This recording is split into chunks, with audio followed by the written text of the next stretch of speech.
Alert all SS pensioners and members, kumakalat ngayon ang isang panibagong modus online na target ang mga miyembro ng SS at marami na ang nabiktima.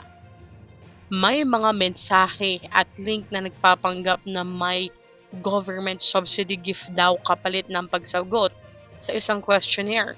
Nakatanggap ka ba nito? Ng ganitong message? I-comment niyo po sa baba. Pero nilinaw ng SSS sa pamamagitan ng isang babala o advisory, walang ganitong programa ang ahensya.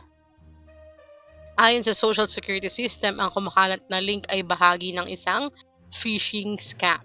Isang paraan para makuha ang inyong personal information gaya ng SSS number, password, bank details, OTP, or verification codes. Kapag naibigay mo ito, possible na mawala ang pera mo o makompromise ang iyong account.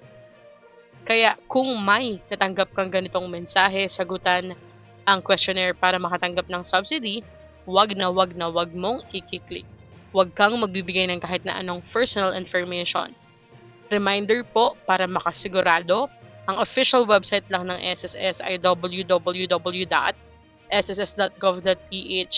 Lahat ng lehitimong announcement ay makita lang sa kanilang official channels.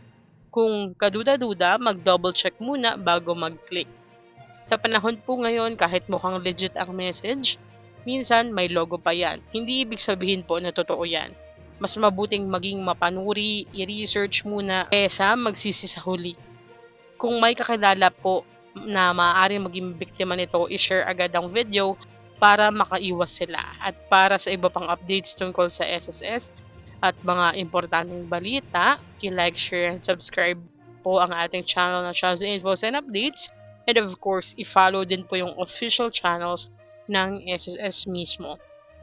Ingat po palagi mga kababayan. Hanggang dito na lamang muna. Ito ang Chaz Infos and Updates. I-like, share, and subscribe para kayo updated. God bless po and have a nice day.